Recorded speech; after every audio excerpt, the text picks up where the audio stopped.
Inquisitor, meet Hawke, the champion of Kirkwall.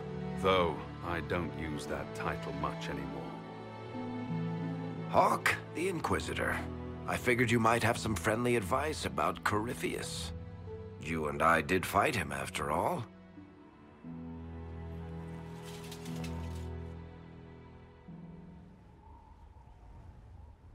This view reminds me of my home in Kirkwall. I had a balcony that overlooked the whole city.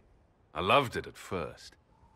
But after a while, all I could see were the people out there depending on me. You're lucky it was just a single city. I've got half of Thetis. You're doing everything you can to protect them. Does it ever get any easier? I'll let you know. I don't envy you, Inquisitor. But I may be able to help you. Varric said that you fought Corypheus before. Fought and killed. The Grey Wardens were holding him, and he somehow used his connection to the Darkspawn to influence them. Corypheus got into their heads, messed with their minds, turned them against each other.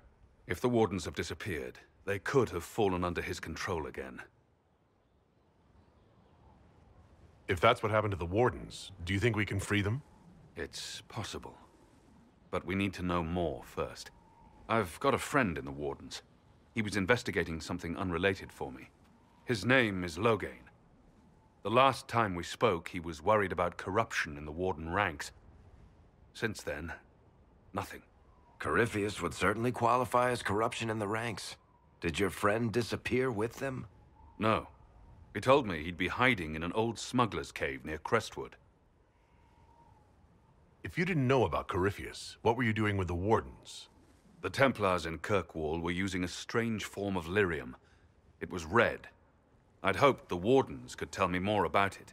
Corypheus had Templars with him at Haven. They looked like they'd been exposed to the lyrium you describe.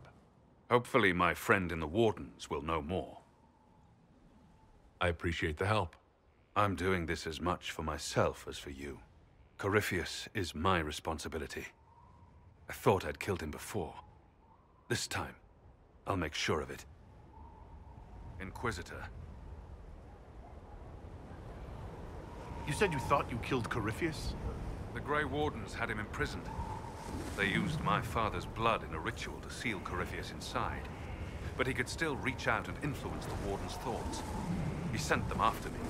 And I didn't just think I killed him. When the fight was done, he was dead on the ground. Maybe his tie to the Blight somehow brought him back. Or maybe it's old Tevinter magic. But he was dead. I swear it. Where did you go after the mages rebelled? I heard the Chantry might be sending an exalted march to Kirkwall to put down the rebellion. I hoped that leaving would save lives and force the Divine to divide her forces to come after me. As it turned out, I needn't have bothered. All the circles started rising up, and the exalted march never came. I'd like to know more about Anders. What was he like? I don't know if there ever was just an Anders.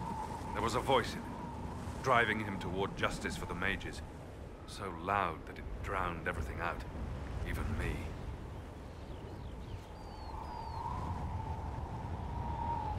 I heard that you two were close. Yes. But when he went mad, I couldn't stop what he did. I could only put him down. I heard you had family and friends in Kirkwall. Where are they now? My brother's a Grey Warden. I had my friend Aveline take him as far from Orlais as possible. When all the Wardens started acting strangely, I had to keep my family safe. I assume Varric's been feeding you information about the Inquisition? What did he say about me? Only good things, I promise. I was a little surprised, actually. Varric isn't one for religion in general, but he thinks highly of the Inquisition. I think the exact phrase was, "has a good shot at fixing Blondie's mess." We'll talk later. I'll meet you at Crestwood.